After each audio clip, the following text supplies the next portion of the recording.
aquí era donde se mallaba o gente. A mallar. Luisa, que traxe levas vestido agora mesmo? Eu ahora levo de lavardeiro. O traxe daqui é lavardeiros e señoritas. Entonces as chicas que están aí levan o de señorita. E temos, pois, ao mellor 25 traxes. E o día, o martes de Entroido, poñémolos todos. Incluso hai nenos e todo. Que salen ca familia e esperamos que eses sean os nosos heredeiros, os que sigan pa diante. A quen representa o lavardeiro?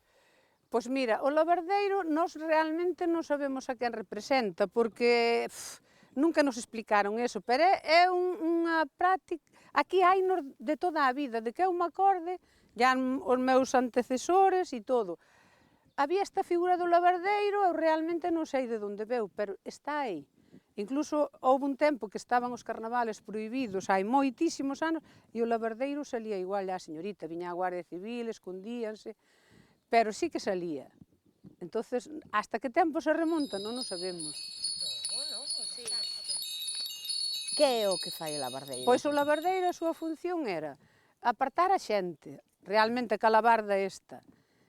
Pero había outras cousas, porque aquí naqueles tempos, que agora non é, gracias a Dios, pero naqueles tempos había moitas rencillas, pois se non te deixaban pasar por o eido, se lle regabas auga de máis, se lle había sido petar á porta, moitas cousas que agora non se fan, pero que daquelas era moi gracioso, pero a xente incomodaba moito.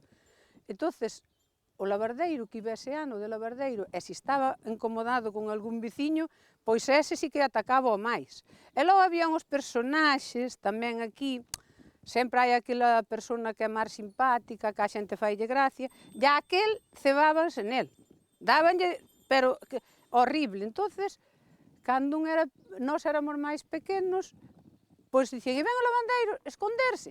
E ao vir o lavardeiro escondíamonos todos.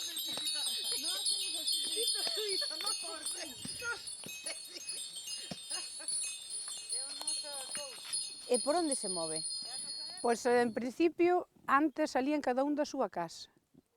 Salían cada un da súa casa e íbanse hasta o Moreiro, outro pueblo que pertenece aquí a Mugares, que está 2 kilómetros, creo, non? Sobre 2 kilómetros. E despois xuntábamos nunha plaza que hai alá abaixo, que lle chaman o Eiró, e ali reuníanse, pero andaban por todo o pueblo. Pero ali era a reunión, entonces o carnaval naquele momento era moi enxebre, había comedias, había mascarados, mazarucos mascarados que iban pois, representando cousas, enxebres do pueblo ou noticias que habían pasado, cousas moi bonitas, que a xente ríase moito, e claro, tamén facía máis gracia porque naquele tempo non había nada.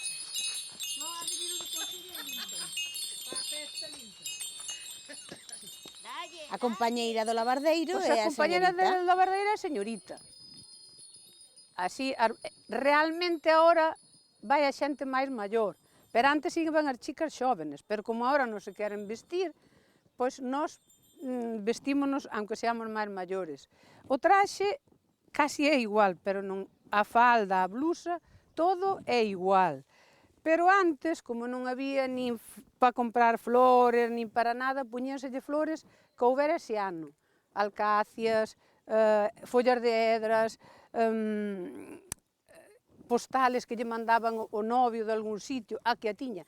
Como todo o mundo non as tiña, íbanse pedindo os collares por as casas, os pendentes, gafas de sol, e todo o mundo prestaba. Incluso tamén amenazaban e dicían, eu este ano non lle vou a prestar nada a nadie.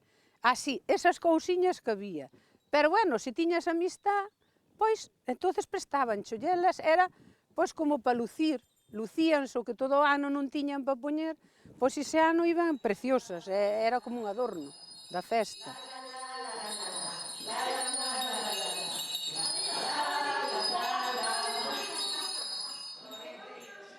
Levas un cinturón cunhas campaniñas pequenas. Sí, as campaniñas estas era para, bueno, pois para chamar a atención e saber por onde iba o lavardeiro. E iban arrepinicando para que soupera todo o mundo por onde iba pasando o lavardeiro. Ya escapábamos, claro, huíamos porque nos daba.